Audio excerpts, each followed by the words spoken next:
Hello and welcome to Let's There Be Light, the podcast that finds the beauty in the broken, and wow, how beautiful this episode is. So when I first did this interview with this particular guest, I wanted to shout it on the rooftops. I wanted to release the interview right away because I loved it so much and I was so excited about it. So this has been a hard one for me to hold on to.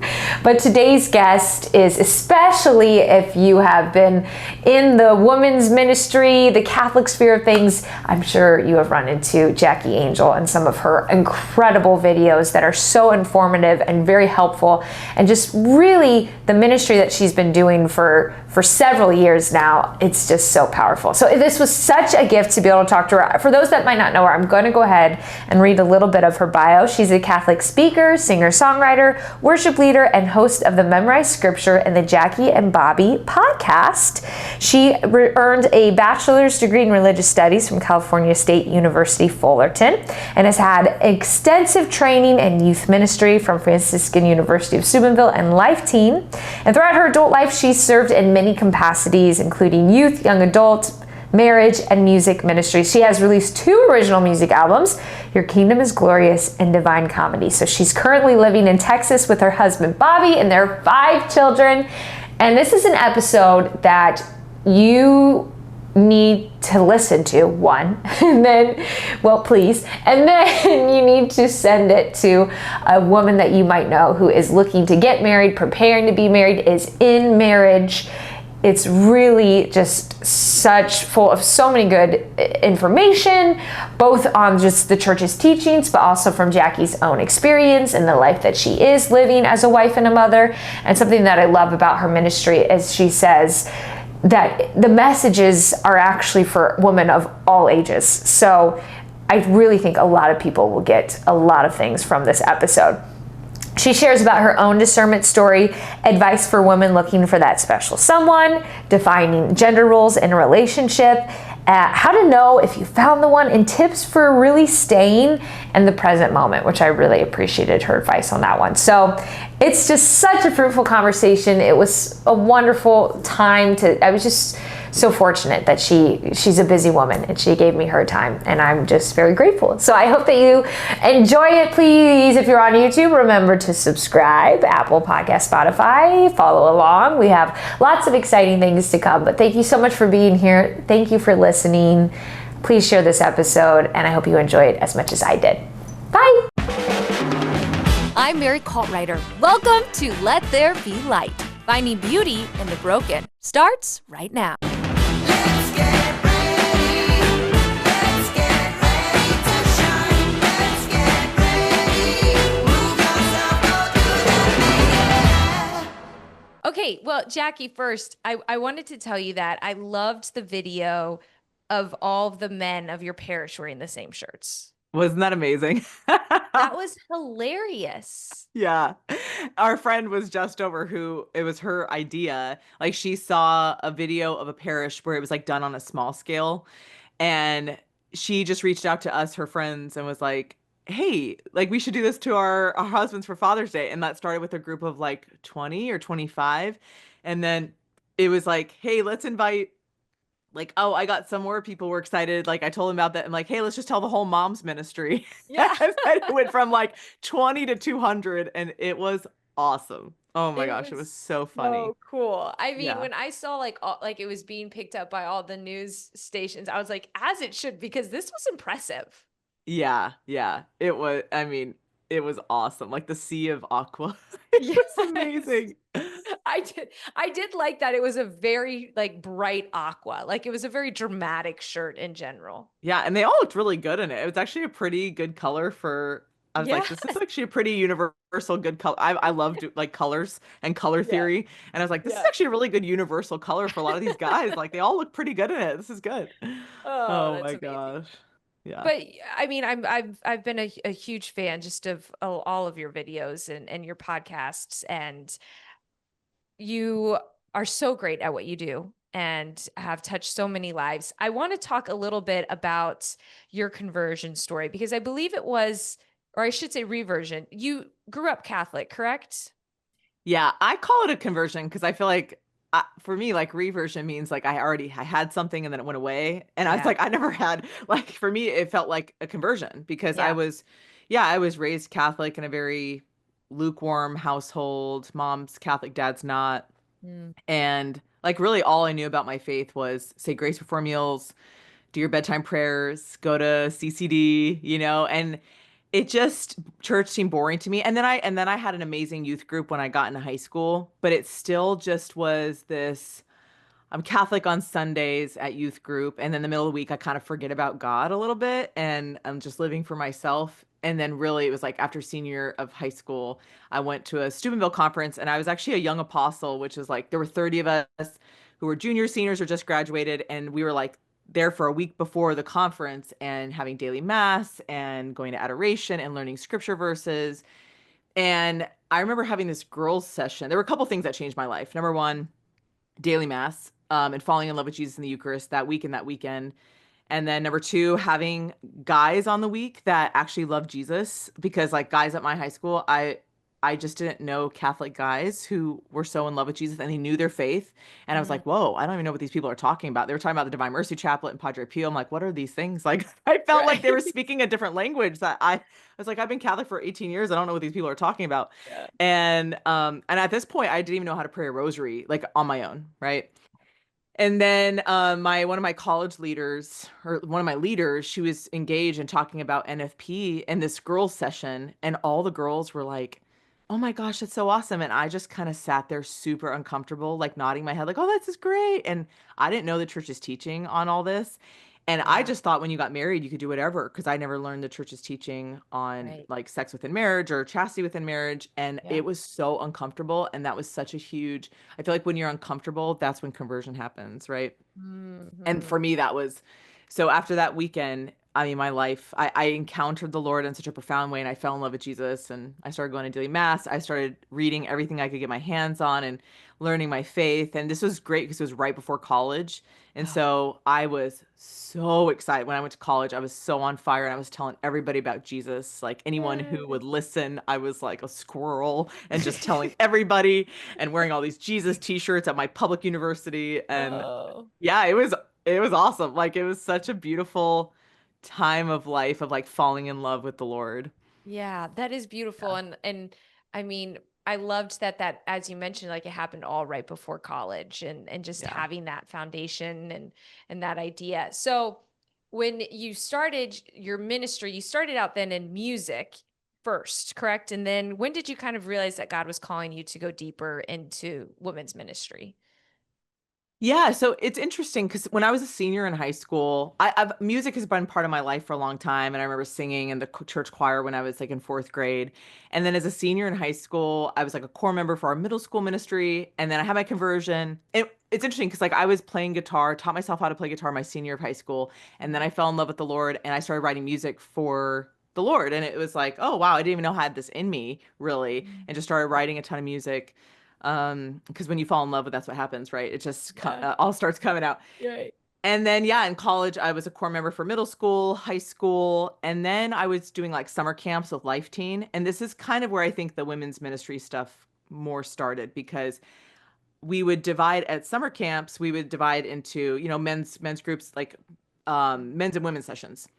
And sometimes like I would lead those. Like if we had a male host or something, like I would be the one kind of like leading the women's session. And then someone from like Texas was like, "Hey, do you speak at churches?" And I'm in college at this point, and I was Yeah. like, "I can, I guess." So like, because we would love for you to come speak, like give a women's talk. And I'm like, "Okay," Yeah. And I had been speaking at my church as a core member because you give little talks and stuff, um and then I was like our Newman Club president at my college, so I led retreats a lot, but that's kind of when the speaking stuff started happening. And then I was singing at Steubenville conferences, gosh, in '07, '08, and '09. I was like right out of college.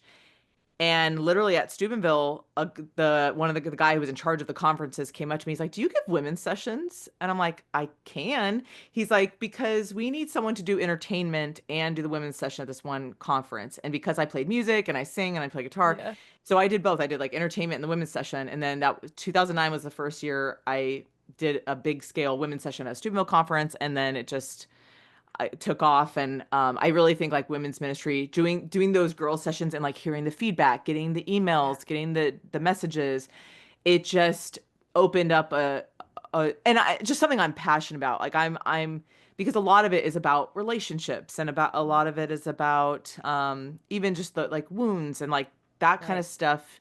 I love ministry and I love people. And yeah, I think because it's been, man, almost 20 years now of working with teenage, well, it's been over 20 years working with teenagers, but then especially with women's ministry, it's just hearing the heart of these young women, Mm. and just hearing the stories. And I think like I'm passionate about getting like leading people to Jesus and leading people to healing. And so that's just I love women's ministry. And Yeah. now that I'm older, again, I do like parish missions. I do women's conferences where women are 90 and 95. And the truth is, it doesn't matter if you're in middle school or you're 95, the wounds are the same. Wow. And some 90 something year olds have never dealt with the wounds from their childhood. And Yeah. there are 65-year-olds who've never had conversions. And that was the thing. I used to be super intimidated speaking at these like parish missions where people were 50 years older than me. And then at Right. some point I realized, I was like, you know what? We're all just little kids stuck in adult bodies, and we're all still dealing with the stuff from our childhood, really, Mm. you know? Mm. I So, I love I love that because I could see why you'd have that thought like because sometimes I even think people might feel that about evangelization, like wanting to share a story or a testimony, because then it's like, well, who are you to say, like you're not perfect, you don't have it all figured out. And you're like, no, I don't have it all figured out, but that's why I'm no. sharing this. Yeah, It's because I yeah. don't have it all figured out. Yeah, exactly. Exactly. And the older I get and the more I go through life, it's like, man, you realize you really don't have it figured out. Yeah. And I just think like as suffering comes, as just experience comes, like hopefully I had this thought today. Like that's how wisdom happens is Mm. you either have suffering in your life or you have situations in your life that either lead you to more joy and more wisdom or can harden you and you can become more negative, more it just you can go one or two of two ways. You can become holier and more joyful, more wise, or you Mm. can go more, I guess, jaded and Right. hard. And Yeah. so I'm like I hope I'm always growing in wisdom and holiness. Like that's the goal. But yeah, it's like I'm not perfect. And man, it's like the Lord's always taking me deeper into my own wounds and my own woundedness. And I'm like, ah, shoot. Like I thought I'd already been here. And he's like, well, your whole life, sorry, kid. Like your whole life, you're gonna just go deeper and deeper and see your wretchedness, I guess. Yeah. I'm like, okay, thanks. Great. Yeah, that is so real though. It is, and it's kind of like learning the same lesson, just like in a different font. And you're like, okay, like Absolutely. it usually for me, Absolutely. it usually always has to do with trust and surrender. Those are going to be the themes of my life. Mm, But perhaps I feel like that's a pretty good theme actually, if you're constantly conscious about trusting and surrendering. yeah. Amen. Amen. Yeah. Okay, so what I've loved about your ministry in particular is, so I did grow up Catholic, Hmm. and I very much would say that I always say I got my faith from my mom. She was at daily mass. We were in the Adoration Chapel. We were praying the rosary. And I definitely though ebbed and flowed through college. And I felt like in college, it ebbed and flowed a lot because I would listen to women speakers and they'd be talking about relationships and love. And like they were so unrelatable. And what they were saying now as an older person, like I could say, oh, that was beautiful. But like, actually, no, like in that moment, like it was very unrelatable. Like sometimes I was someone that I had already had several boyfriends. Like I had had the broken hearts. Like I can't listen to how you fell in love with the first person and it worked out and you got married at 23. And like, I'm already behind. Like, and I Yeah. feel that your ministry has been so helpful to me because I'm like, oh yeah, like she was a little bit later. Like she, her and Bubby, like they were a little bit older. Like it's like gives me hope. And so Yeah. can you Yeah. kind of talk a little bit about your own discernment and your own sort of pursuit in marriage? Because now, I mean, that's really a big part of what you do is giving people insights into your own marriage, which is really special. Yeah, for me, loved being single. Like I mean, now granted, I still have that ache. I had that ache in my heart to be married, but I was like, I just want to be able to love where I'm at because I looked at married, like friends who are married, and I'm like, listen, there's going to be hardship in any vocation. There's going to be hard parts about being married and having kids and that your time is not your own. And like, so when I was single, I'm like, enjoy it while you can. Yeah. Like, do what you can. Like, buy that plane ticket to Rome. Like, go and have fun with your friends. Go on vacations. Like, like, have fun. You don't, it's not like you delay marriage to do that, but Yeah. it's like in that waiting time, I was like, I want to be happy with Jesus and I also don't want to settle because my phrase to myself and to everybody is like I would rather be happy with Jesus and single and with Jesus than in a miserable marriage. So I will wait for the right time. And God, if you want me to be a nun, I will be a nun. If you want me to be married, I'll be married. So it was just like that waiting, right? And you're just waiting and waiting for the right person to come along and you don't know if that's going to be when you're 30 or when you're 40 or like three of my friends who are 50. They are literally 50 and they just got married for the first time. So, and my record is I met a 60-year-old woman who came up to me and she was just her first marriage at 60. And she said it was worth the wait because she said she was engaged when she was in her 30s and broke it off. And then Yeah. she got married at 60 and she's like, it was worth waiting for. And that's Wow. what I hear women say all the time. They come to me, these chaperone women would come to me and say, they would come to me and say, I wish I heard this when I was a teenager. Wow. Because so many of them grasped out Mm. of fear, out of loneliness, and they married a man that 20 years in, they regret marrying. And Mm. that's why I tell these single girls, I'm like, listen, it is never good to grasp. It is never good, or it is always good to wait on God's timing. And when we settle out of fear or loneliness or whatever, like that does not work out well. And these Yeah. women are the ones that tell me, it's like I'm on the receiving end of all the chaperones who come up to me and tell me their horrific stories about their marriages and how they, oh God. And so I'm just like, ladies, let me tell you. But yeah, I prayed for my future husband. If that was God's will, I prayed for him for 10 years. And I travel a lot, or I traveled a lot, especially in my 20s. I met thousands and thousands of amazing Catholic men, and none were Bobby. And Mm. so that's why, like, when I met Bobby, it was like, oh, wow, this guy's amazing. Now, the first time I met him, he was in seminary, and I looked at him, I found out he was a seminary. I'm like, oh gosh, of course he is, Lord. Like, you always take the good-looking guys, right? Right. And I met him, and well, it was really good because it actually just we were friends. Like, there Yeah. was no ulterior motive whatsoever, and I was able to really love him as a brother in Christ, and then I re-met him a year and a half later, and he was discerning at a seminary, and it was really strange. It was like a year and a half later, he was praying, like, God, I feel like I'm called out of seminary, but you need to give me a sign. It needs to be loud and blonde. And I'm like, hello, you know? And so it was just such a different, like from a year and a half earlier where we met the Theology of the Body Institute, we were on this course. It was like a totally different experience. Like I met him the first time and he was awesome, great. And I remember thinking like, that's the kind of guy I want to marry, like that, a kind of guy like that, not Bobby, because Yeah. obviously he's going to be a priest. Yeah. And I was like, but that kind of sense of humor, I love that. And that Yeah. kind of humility and that kind of man.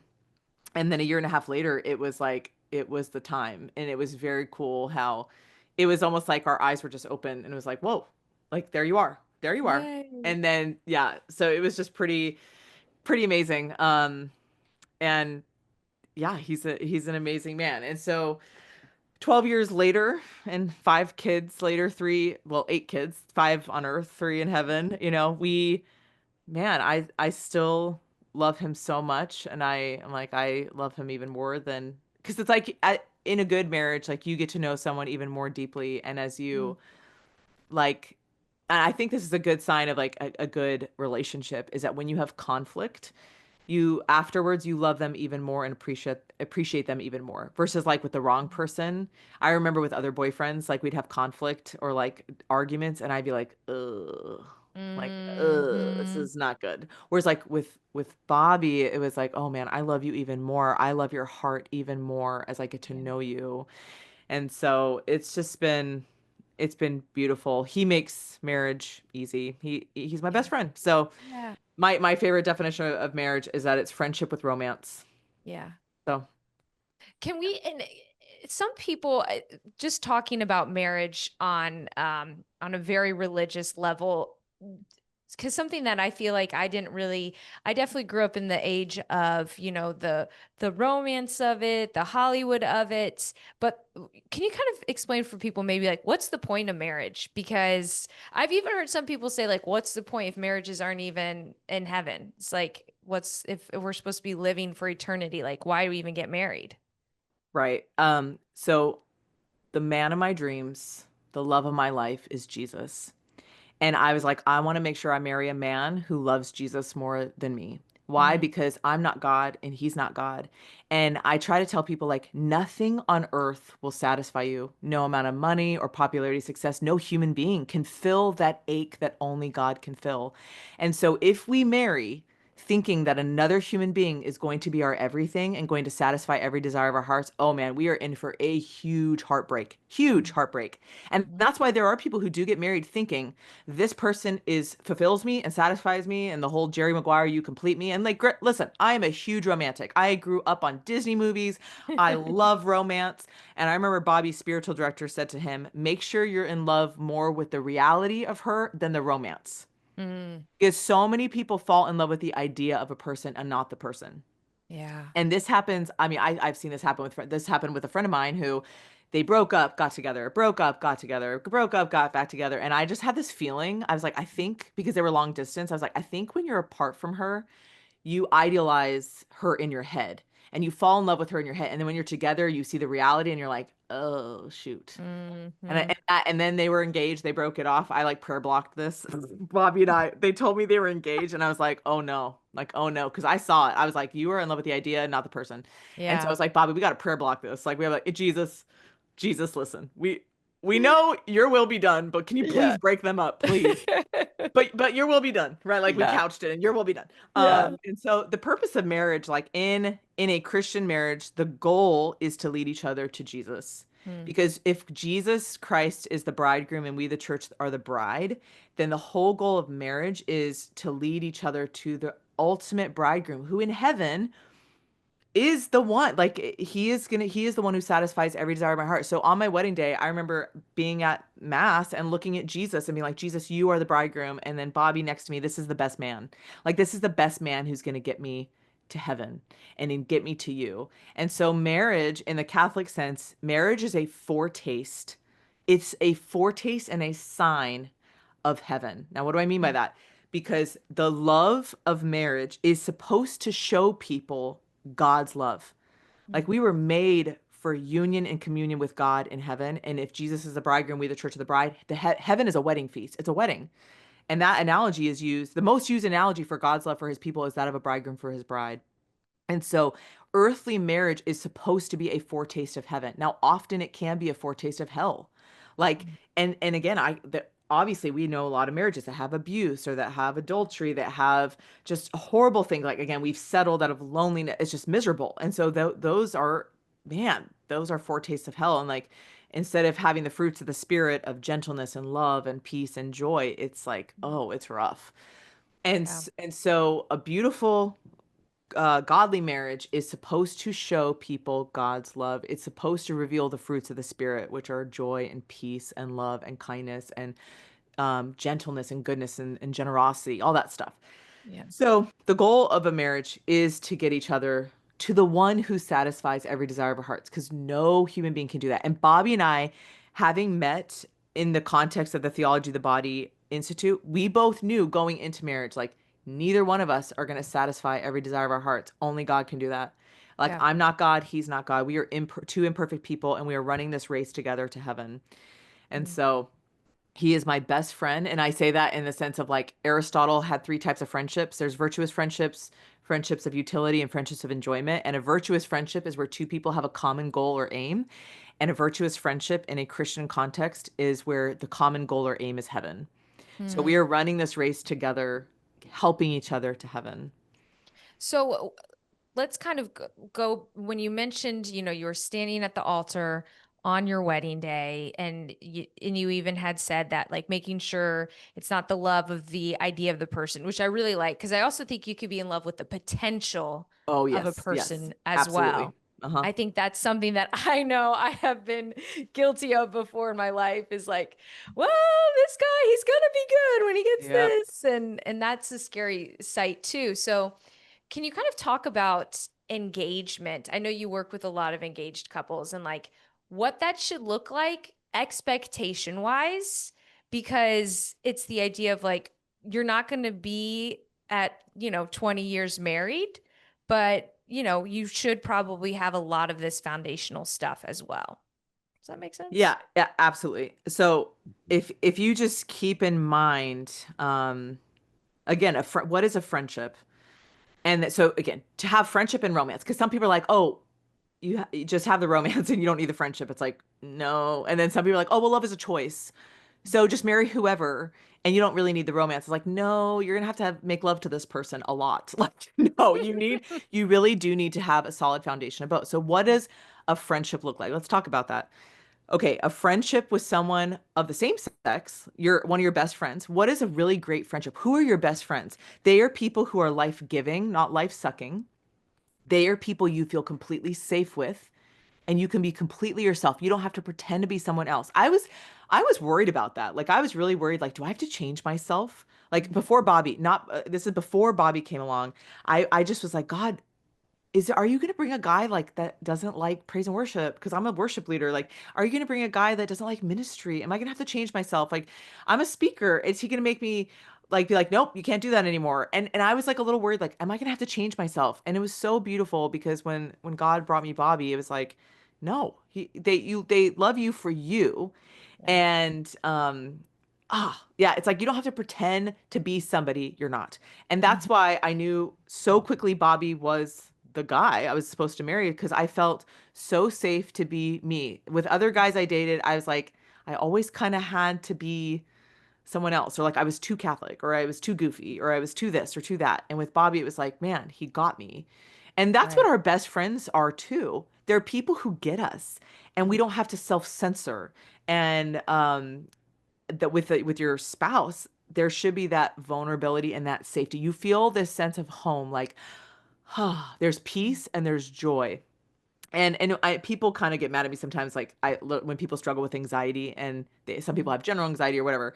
And I've talked to people and I've talked to therapists because I'm like, okay, can people with anxiety still feel peace and joy? And they're like, absolutely. They may still struggle with anxiety about life and stuff, but they'll still have peace about the person, and there will still be a peace about when they think about marrying like this person. So there's a peace and a joy and a safety. Like I feel like can be completely myself. And that's just like with your friends. Hopefully not now, apparently it's hard to have friends this day and age because we like social media so much. Sometimes we don't have friends in real life, but we all need friends in real life, and we need friends who we can be completely ourselves. And I'm like so thankful. I think of like my friends in my life who I don't have to self-censor with. I can be completely myself and they receive me, they love me. And so, because I had those kind of friendships when Bobby came along, and it was like I had that friendship with him and the romance part and the attraction that I was like, I want to pounce you immediately, or when we Yeah. get married. Well, immediately, but we have to wait till we're married. So, we'll do that. We're gonna wait till we get married. Right.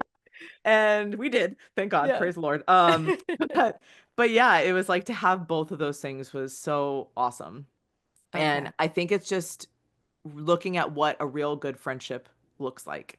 It is, Mm. yeah, it's somebody you love being with, and you're going to be with this person 24/7. I actually wrote a blog called The Devil Wants You to Settle. And man, I had a lot of girls telling me they broke up with their boyfriends after they read that blog. Because I just asked some questions. Like, I'm going to Yeah. start with the red flags. Like, Yeah. do they abuse you? Like, do you feel unsafe around them? Do you feel like you're walking on eggshells? Do you feel like you're not good enough? Blah, blah, blah, blah, blah. Right. Are they looking at porn? Are you looking at porn? Like all this kind. And then kind of the less red flags, like, do you feel like you can be complete yourself around this person? Or yeah, are you in love with the idea of the person and not the reality, or who they could be and not the reality of the person? Because that's not love. Love is Right. not being in love with the potential. It's being in love with the person now. Because what if they never change? What if it gets worse? Like, Right. you know what I mean? And truthfully, marriage, it's not that it gets worse, it's just everything gets exposed. Hmm. And so, man, when you get married, it all comes out. Your baggage, your past, your Yeah. wounds, and this is a person you are going to share and carry each other's wounds with till death do you part. Yeah. So you better be okay with all that coming out. But it comes out, everything. It does. Yeah. And so it's not that marriage gets worse, but it is, man, it's not for the faint of heart. And this is coming from someone who I feel like I have an amazing husband, an amazing Mhm. marriage, and we communicate really well. We argue and fight really well. And it's hard to deal with your own stuff and to deal with someone else's stuff. That's just life. And then life comes at you and Right. suffering comes and you're doing this together. So for me, it's like, man, having someone who is like your teammate who's running the race with you is awesome. And who's like your support and your love is just it's amazing. Yeah. And I think like that's one of the most beautiful parts about your marriages and this idea of like you want people to have this too. And like you know that Yes. people can have this too. And there is like a right person. Can people, and this is something that I think maybe women are speaking for my own generation, a little bit more susceptible to, is going the reverse of that and then kind of overcorrecting where like this man has to be perfect and like Oh, yeah. expecting to find someone who doesn't have any problems. Yeah, no, there is definitely a balance because I can't stand when people, well, I want women to have standards and I want women Yes. to not settle, but when it comes to vain standards, Mhm. when it's like they have to make this $500,000 a year, they have to be over 6 feet tall, they have to do. Now, I had a list, okay? I'm not gonna lie. I had a list, but my list was like, he has to love Jesus more Yeah. than he loves me. I want him to be ruggedly handsome. I mean, that was probably my most vain thing, right? And like, I Right. was like, he needs to be able to pick me up and throw me. That's like, Yeah. because Yeah. I'm a big girl. Like I'm a volleyball player. I'm a big girl, so like. I don't mind if he's shorter than me. Like I'm tall though, I'm 5'10". I don't care if he's shorter than me, but he has to be stronger than me. Like I have to feel like I'm being protected. Like he needs Right. to be able to pick me up and throw me. Okay, so Right. that was that was probably my most vain stand. I'm like, I don't care how much money he makes. Like none of that matters to me. I want him to be a man of integrity and virtue, and I want him to help get me to heaven.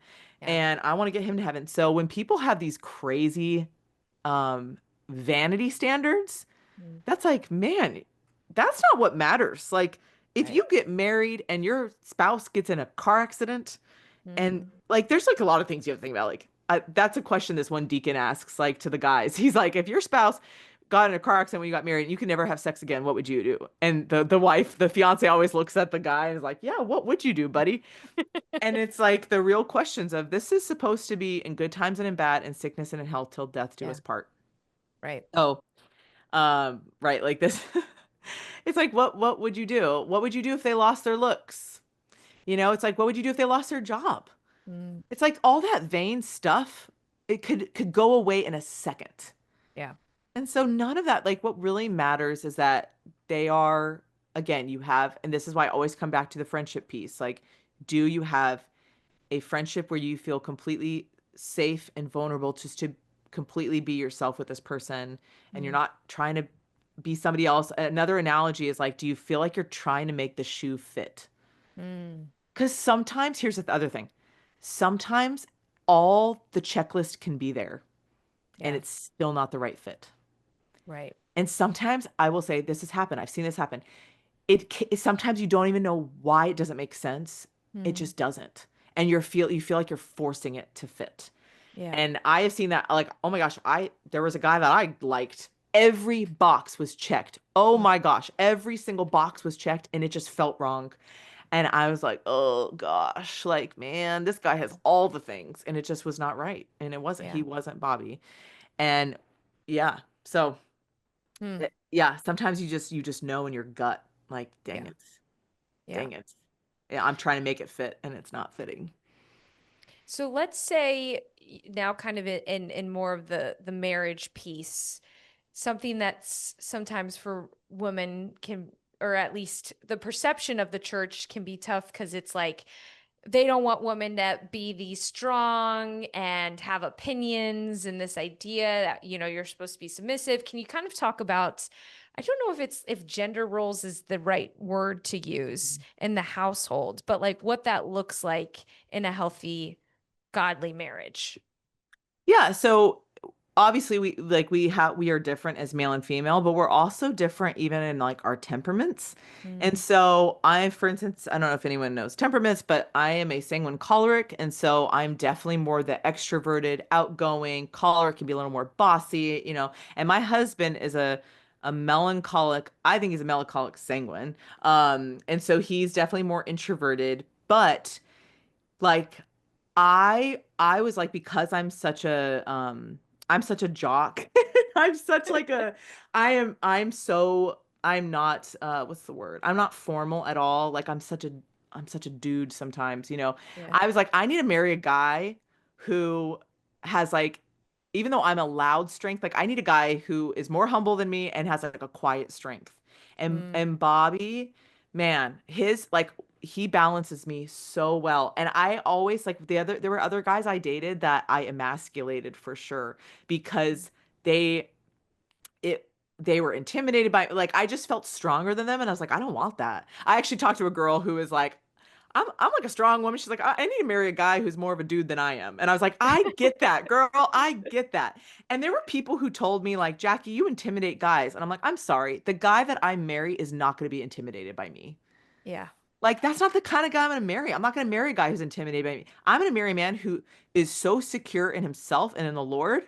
Like, he's secure in himself because he's secure in the Lord, that he's not intimidated by my strength, but he complements it. And so, any strong women out there, it's like, you know, those relationships where you have emasculated the man because you feel like he's weaker. And that's not the kind of man you marry. Like, the kind of man you marry is the man that you're like, you respect the heck out of him and Mm. you respect his strength and you feel like you can be the heart, like you don't have to be the head.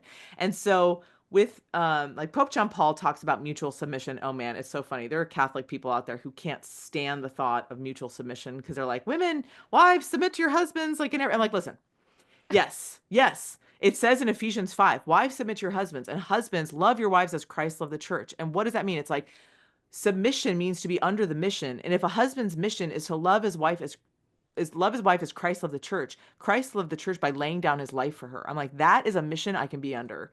I can Mm. be under a mission of a man whose goal is to lay his life down for me, to love me like Jesus. And I want to love him like Jesus. So I will totally be all about that mission.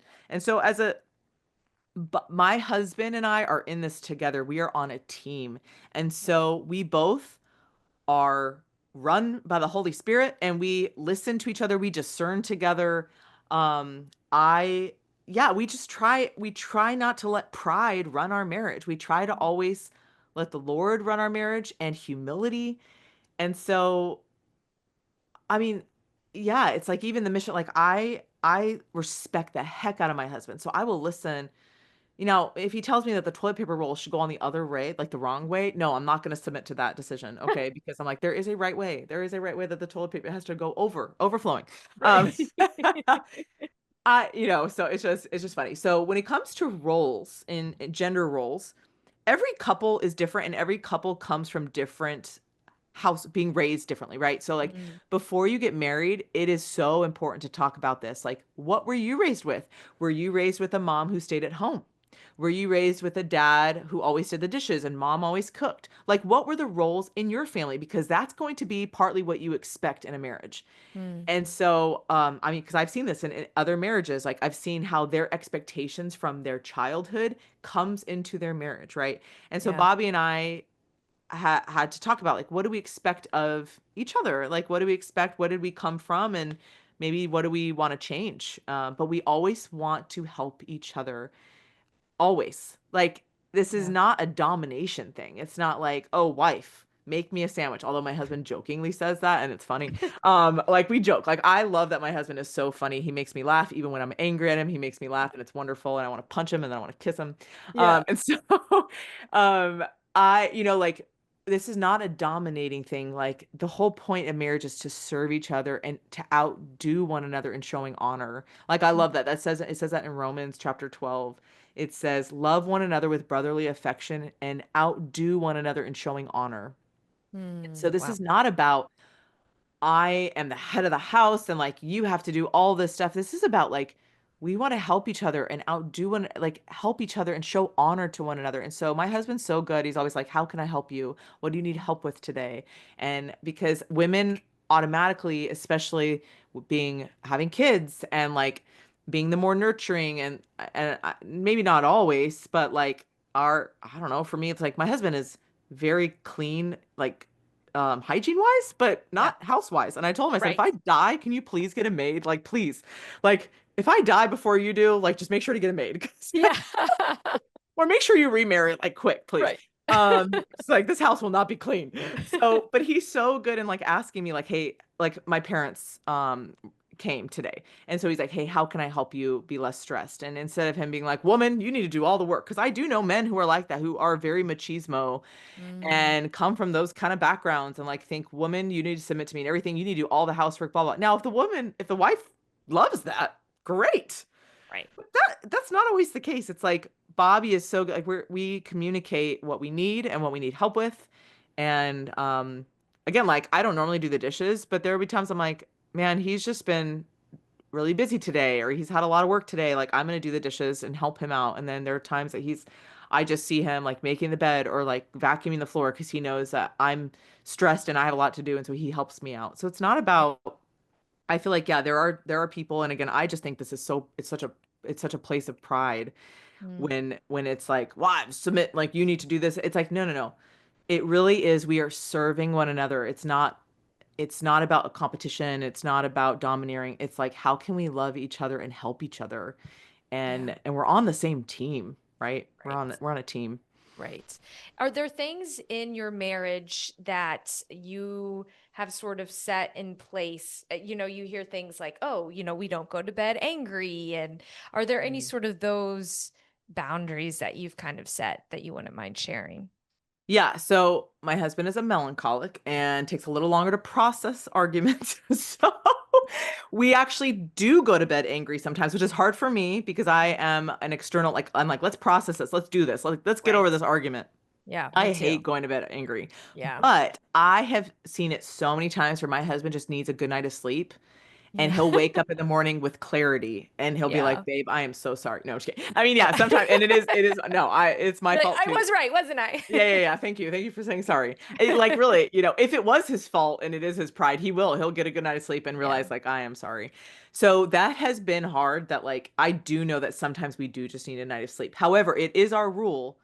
We do not let things go more than 24 hours at all before talking. I mean, we try to get things, I feel like now, especially more years into marriage, we process things quicker than we used to be able to Yeah. because you love each other more. You're able to fight better and like argue better. We process things. So that is our rule. Like we will never let something go past 24 hours ever. And I have seen couples do this where they're just anti-conflict or they're passive aggressive and they don't talk about things. I'm like, "Oh my gosh, that is not good for a marriage." Like Right. or just not talk about things at all. But I have Yeah. seen people like they wait months. I'm like, no, dude, talk about this now. Like you can't wait. You can't wait. Because then resentment grows and it's like you don't want to be I don't personally don't want to be holding that in. But we No. all come from different families, right? Like some of us are just more avoidant or passive aggressive, or we hate Yeah. conflict. We don't come from families that like conflict. And Bobby and I don't like conflict either. We do not. Like I don't like conflict. Both of our families were like, we don't talk about Bruno, like, and we both had to learn, Yeah. okay, just do it. Like, who cares? This is gonna stink and this is gonna be hard. You just got to do it though. Yeah. Um, and so yeah, we had like our rules for ourselves when it comes to arguing is we will do the silent treatment until we kind of figure out what's actually like it's in a way of processing. It's not like a stonewalling thing. It's like I need to have silence until I can figure out how to say something nicely. I Yes. don't want to say anything I regret.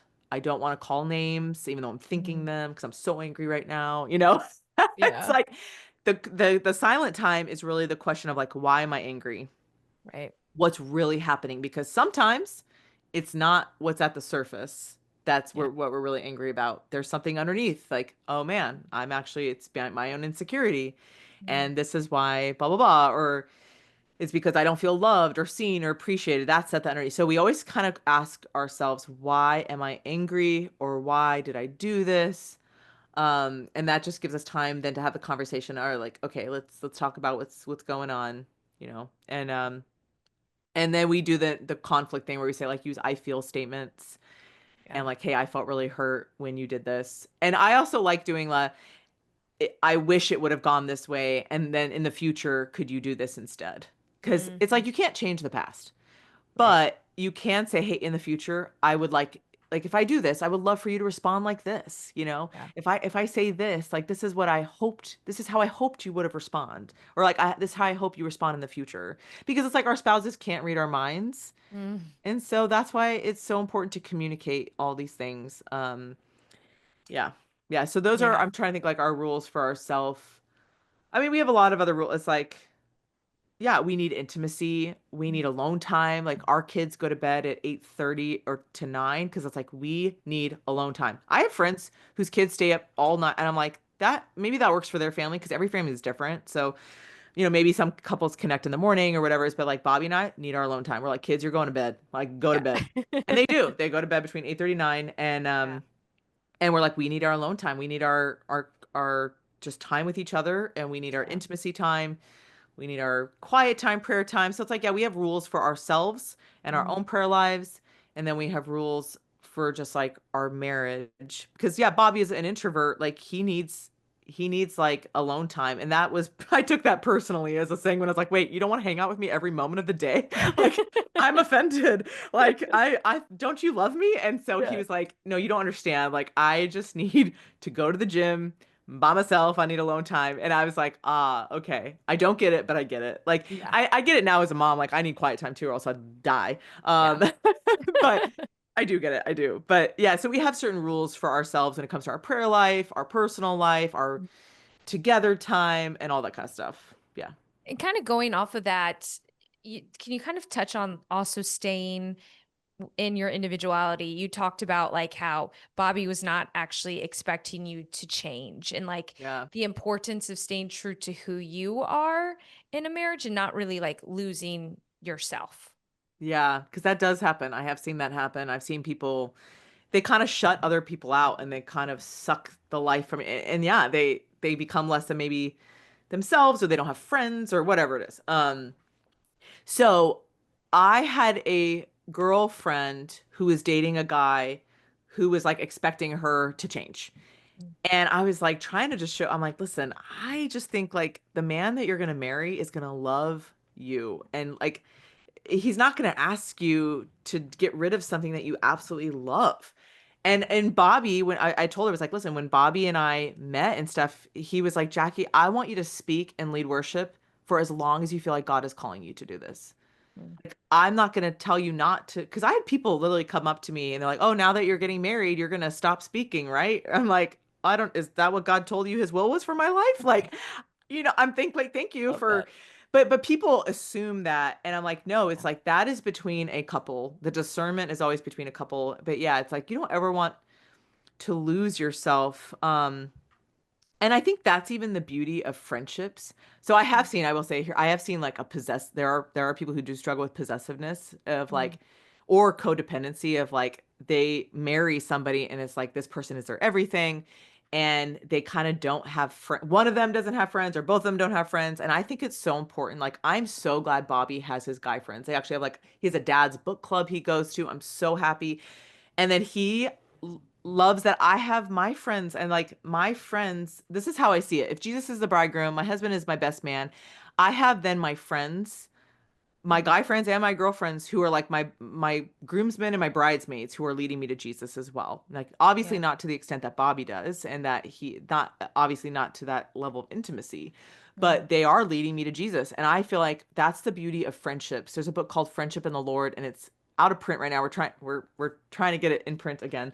I think it will be in print again. It's called Friendship in the Lord. It's like $95 if you're trying, but it's so good. It's like we should be so happy when people have friends that lead each other to Jesus. And Yeah. so like my husband is so happy that I have friends. Like he's not jealous or possessive that I have friends who lead me to Jesus. I'm not jealous or possessive that he has friends who lead him to Jesus. Like I'm so glad that he has like I even think of like I think of like my girlfriends and I'm like, man, I have all the different flavors. Like I have the melancholics, the phlegmatics, the cholerics, the sanguines. Like I have all those types of my life that reveal all the parts that I love, of me, but also of them and like how they're different and complement me.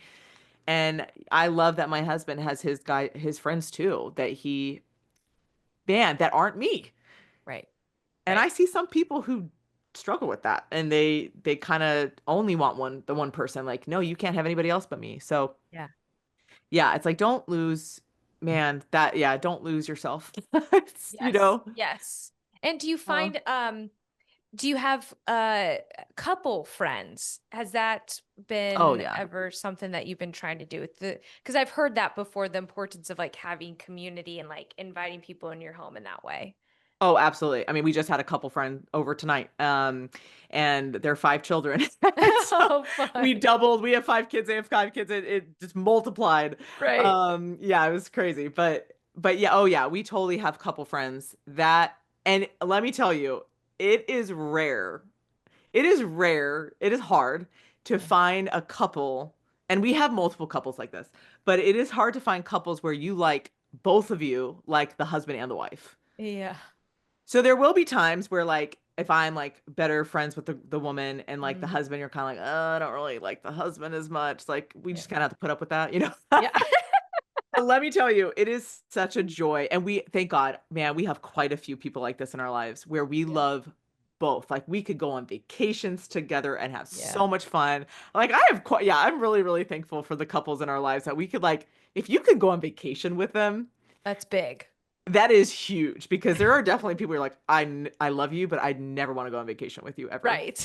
Right. There are friends now, you all know this. Like you all have Yeah. friends who you're like, we have friends who are like, I could spend a day with that person. But if I Yes. spend 2 days with this person, I will kill them.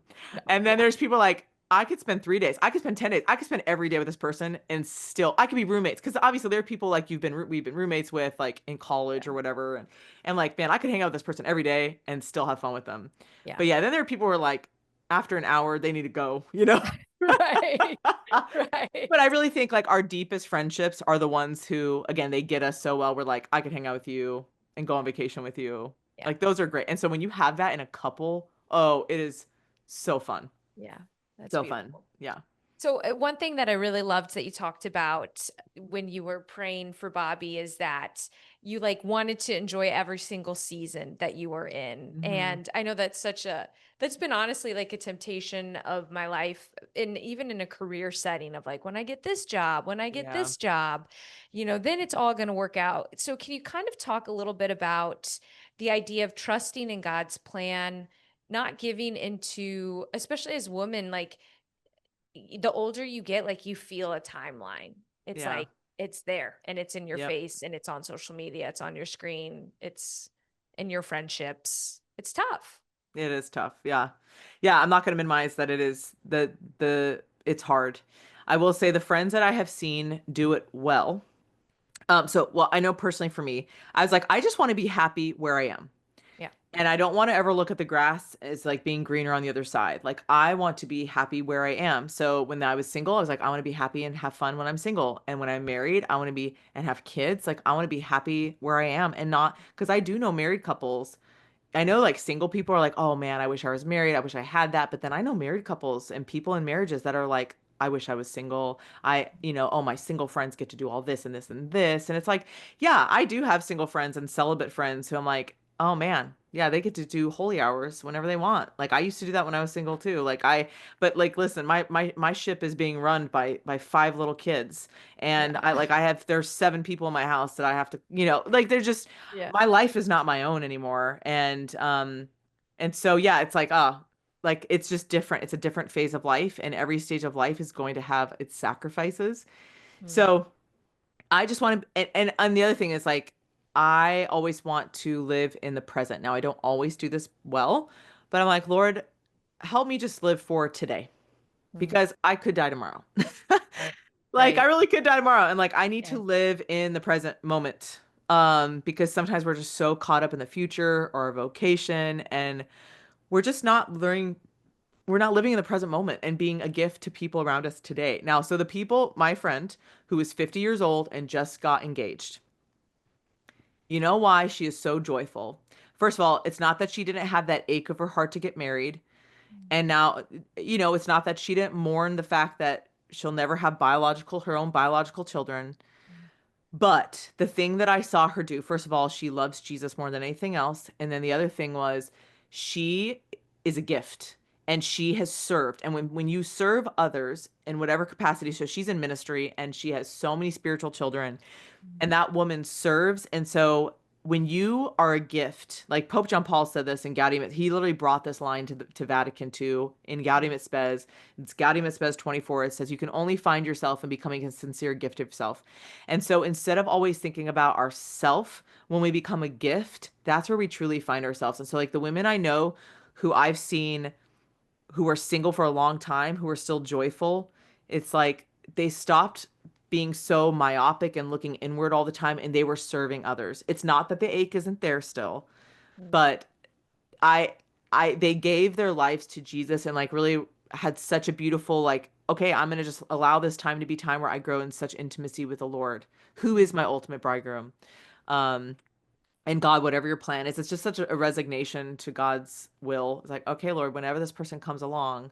Now, I will say, I do advocate because of our day and age, I do advocate that you do have to make some moves here. Like, okay, so I'm not saying like just wait back and wait for Prince Charming to come, don't leave your house. There was a comedian who was like, ladies, single ladies, you got to leave the house. Like, if you want to get married, you got to leave your house. He's like, unless you're planning to marry the Uber Eats guy, like, you got to actually get out of the house. And so some women don't do that. They literally think the man is just going to be dropped on their doorstep. And it's like, listen, in our day and age, there's just not the numbers anymore. Like it used to be that everyone around you had the same values and people in your neighborhood had the same values. That's not the case anymore. Yeah. And so you do have to look farther and wider than you ever did before for someone who has your same values. And then somebody who is complementary to your personality, who is your best friend. So Right. you do have to be a little proactive. And whether that's going on dating apps, whether that, again, I was able to travel a lot and meet thousands of guys in my traveling and doing ministry. And even then, like it took 10 years.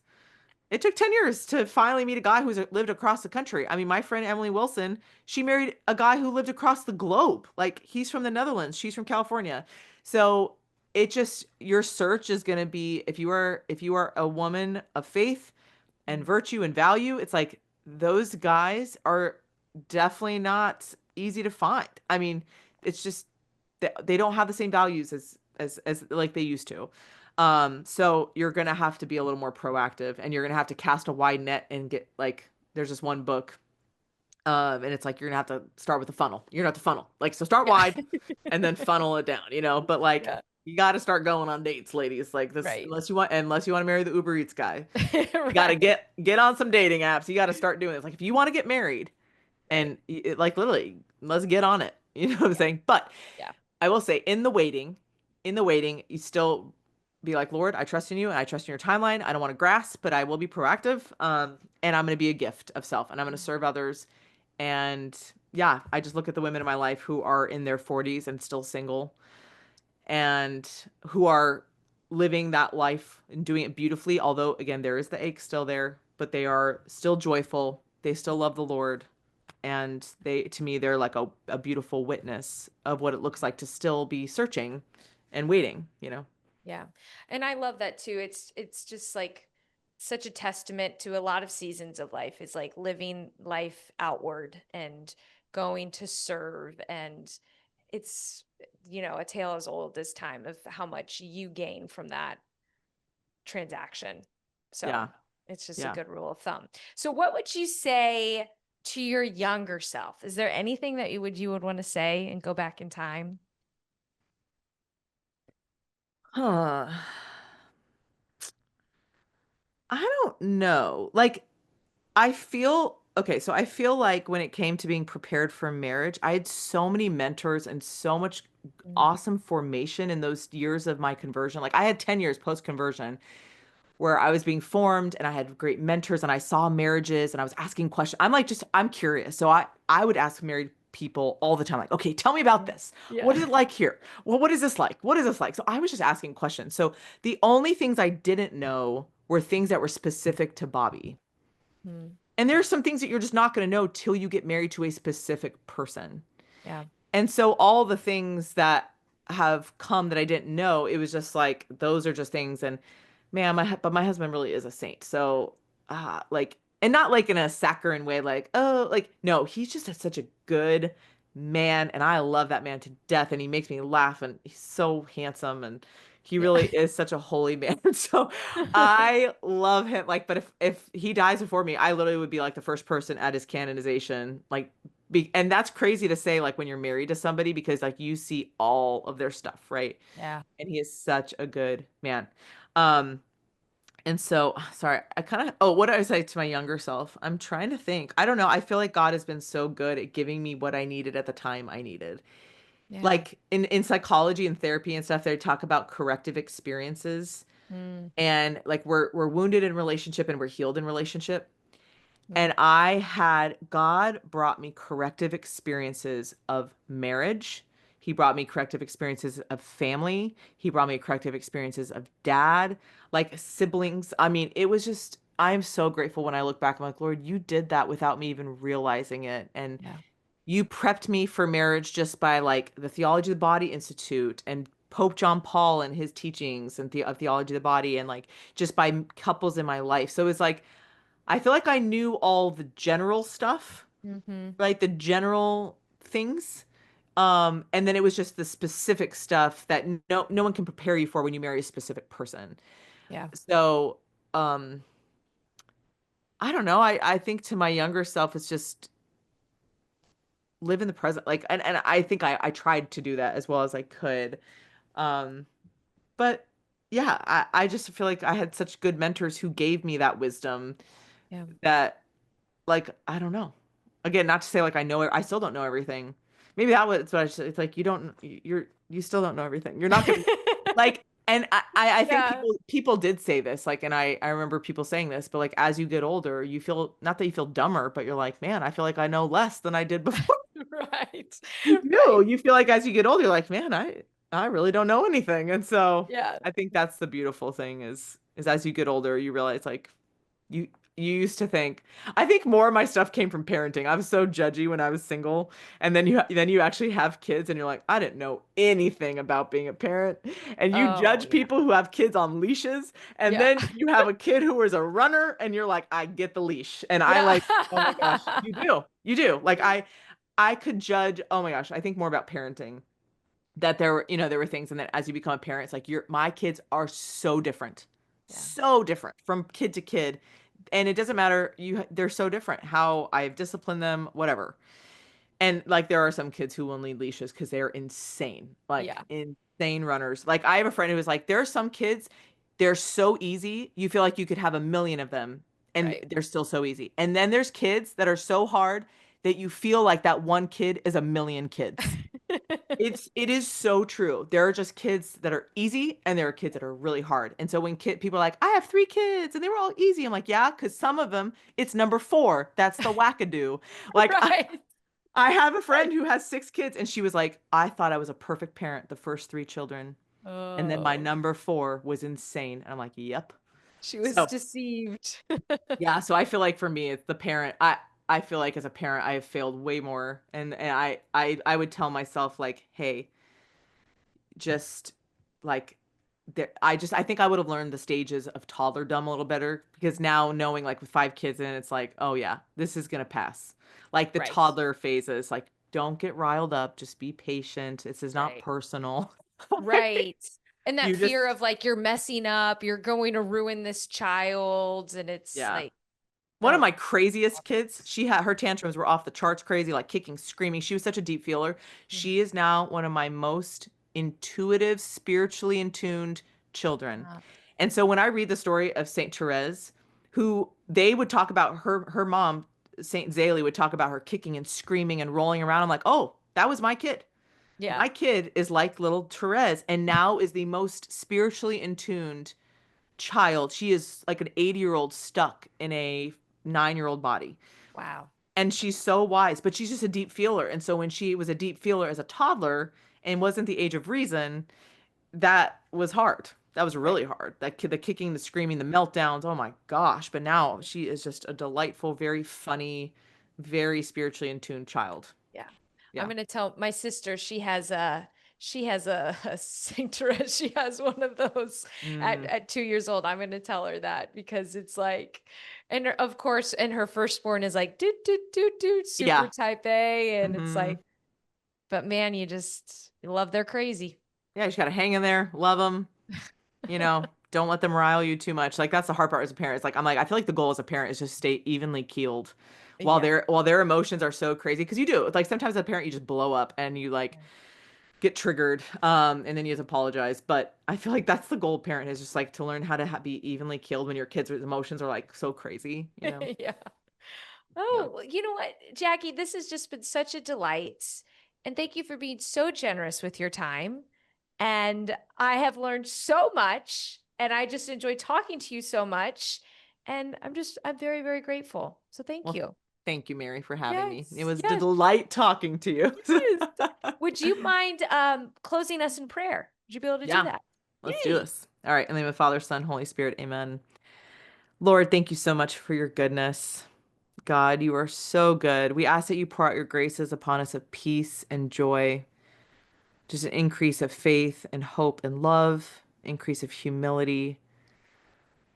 God, just continue to bless our lives. Help us to be a gift to every person we meet. Help us to radiate you, Lord. We thank you. We thank you for your goodness. Thank you for how you loved us. You have shown us how to love. Thank you, Lord. We ask all these things in your name. Amen. Father, Son, Holy Spirit. Amen.